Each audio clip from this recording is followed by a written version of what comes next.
Hello, everyone. My name is Kyle, and you're attending shop class. Today, we're doing a tag analysis video, which is a series I do on harmonically analyzing tags to give you guys the best approach to singing them. Today's tag is classic tag number 33, Sleepy Time Down South. This tag is popular for its accessible range, and the short length makes it easy to memorize. Make sure to stick around until the end of the video to hear how the tag works. All right. So we're just going to get right into it. The first thing I'm going to do is I'm going to play through the tag. And I do that. I sort of sing through it and play through it at the same time. It's kind of cool. Check it out. When it's sleepy time down south. All right. Yep, that's in real time. Okay. So let's get into it. First thing I do after I sing through it and stuff, I'm going to analyze the chords. So we're going to look at the notes that are present and we're going to build them up and see what kind of chords we got here. All right. So the first one that we got here is unison C. So that's not really a chord, but I'm going to go ahead and put a C just for safekeeping there. All right. So next we've got a B and a D. So it's a minor third there, just a dyad.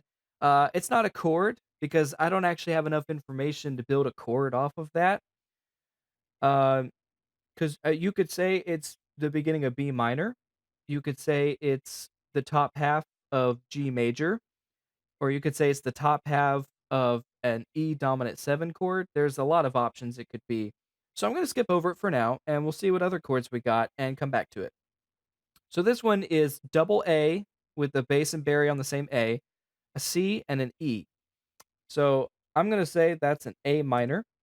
And then the only difference with this chord is the bass goes down to a G and the baritone keeps the A. Some people would write this as a C6, and I might agree with that in a vacuum. But because we came from an A minor chord first, I'm going to go ahead and say that that is an A minor 7 chord, which leads us pretty nicely into this mess. All right, so we got F sharp, A, C, and E.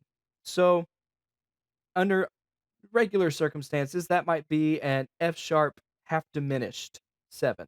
In a different inversion, it could actually be an A minor 6 chord, which I mean that might work coming from the A minor stuff. I could get on board with that. However, the tenor moving down to the D in the next beat gives away what this chord actually is, because that would make it a D7 chord. F sharp, A, C, D. So the D going up to the A makes that the D9 chord. And remember, a 9 chord is just a dominant 7, but instead of a root or a fifth, you have a 9 up there. So I'm going to go ahead and say that that's D9 over F sharp, and it resolves down to D7 over F sharp. The next chord is much simpler.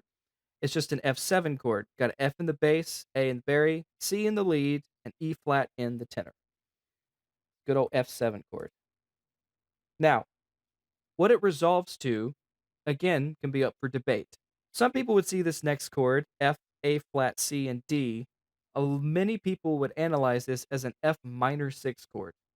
And it could be an F minor 6 chord, which would give us a bit of a plagal cadence, which is very common in barbershop music, but I'm going to do something a little bit differently here, and I'll show you why when we do the Roman numeral analysis.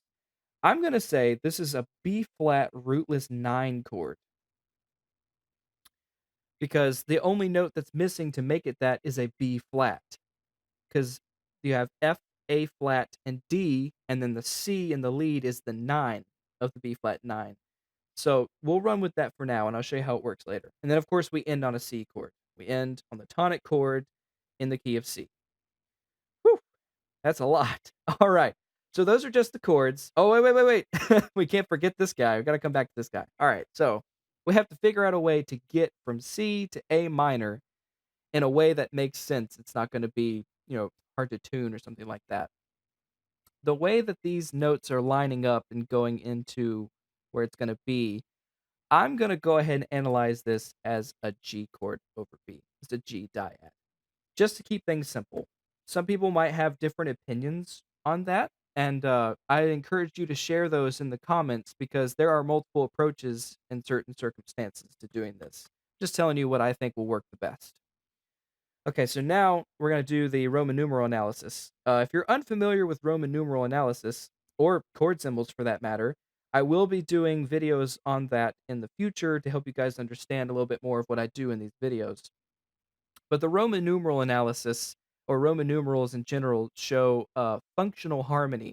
It shows how chords lead to one another and how you start on at home on the one chord, you move through some stuff that makes the tag really interesting, and then you try to end on the one chord at home again.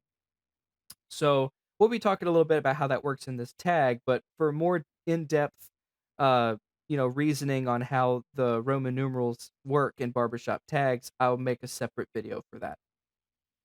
Starting any Roman numeral analysis, I recommend finding all of the one chords. So we're going to start on a one chord, and over here, I'm going to say that we're going to end.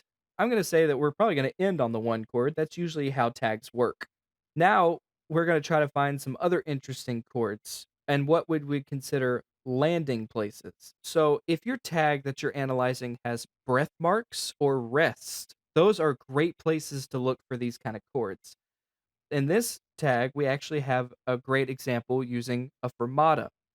Fermatas make brief appearances in barbershop music because a lot of the pauses and the flow of rhythm is up to interpretation. But this one is specified on this D F sharp chord. When the tenor resolves, you all want to stop here and sort of relish in that a little bit. And then you take a breath before coming back in before the F7.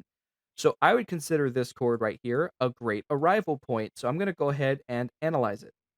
Okay, so got this D9, the D7. So the D9 chord has the same, I guess you would say, flavor as the D7 chord. All the notes are present, it's just the root kind of moves up to a 9 a little bit. And you'll hear how that works in the recording.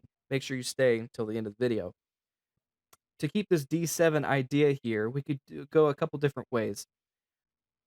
I want to write 2 7. And some people with theory training are sort of cringing a little bit right now because the 2-7 chord is never written as a 2-7 chord. It's almost always written as a 5-7 of 5. That's called a secondary dominant. It means that just as the 5-7 chord takes us back to 1, the 5-7 of 5 chord takes us to 5. And it's like tonal it's like a functional harmony hierarchy almost. It's really awesome. So the 2-7 chord, it doesn't really exist like this in a vacuum, but right here it does because it's actually the arrival point of this phrase. So here we've got the beginning to start the one chord. We've got an arrival point in the middle, and then we've got the arrival point at the very end, which is the one chord. And this is the information we need to do the rest of the tag. So I'm going to go ahead and knock this beginning out here to do the one chord. So we go to G, so that would be considered 5. And since the B is on bottom, I'll go ahead and put it 6. All right, so this next chord is the A minor and the A minor 7.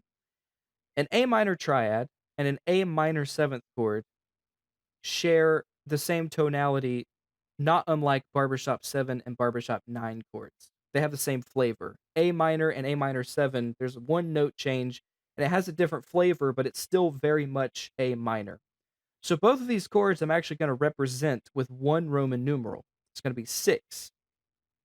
It's the minor 6, so it's lowercase Roman numerals to indicate a minor chord. All right, so now we're over on the F7 chord. This is where it gets interesting. So the thing I said about secondary dominance earlier, it's like if you have a 2-7 chord, it's most likely going to be 5-7 of 5. And you're going to write it with a slash, and it's going to tell you exactly functionally in the harmony where you're trying to get to. You're trying to get to 5.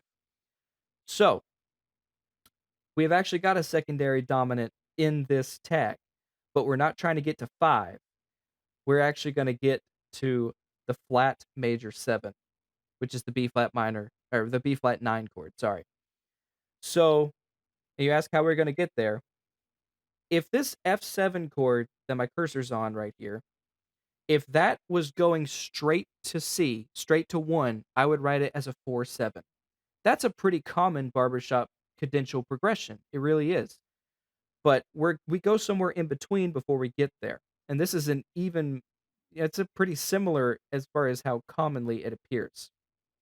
I'm going to write this F7 chord as the 5/7 of the flat major 7 chord because we're trying to get to B flat tonality from F7. See how that works? It's a secondary dominant in a sense. And then it's written in a way that we are trying to get to B flat tonality, so you don't worry about the sevens or the sixes, none of that stuff down here. But when we actually get to that chord, we actually are getting to flat major 7, 7 of 1. You can write this with a slash of 1. This is a real chord progression. It's a continual progression that will take you up from here. And as it's written like this, it is, now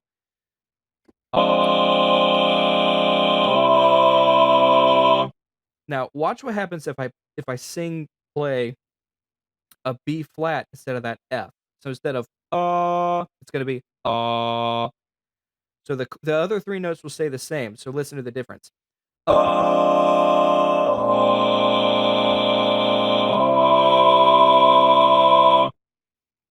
That's why I chose to analyze it like this, because with this chord change, there's more of a chord change than just going from F7 to F minor 6.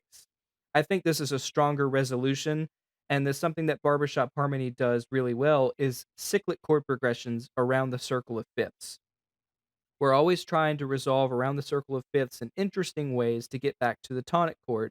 So going from a 5/7 of flat major 7 to flat major 7 to 1, it's something that sounds great in barbershop, and I'm sure it will appear in many more tags. I'll be sure to bring them up when I analyze them.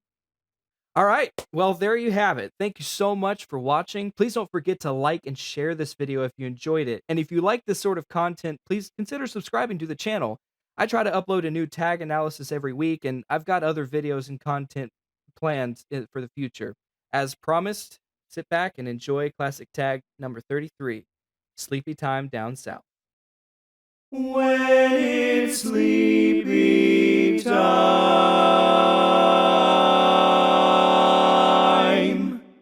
down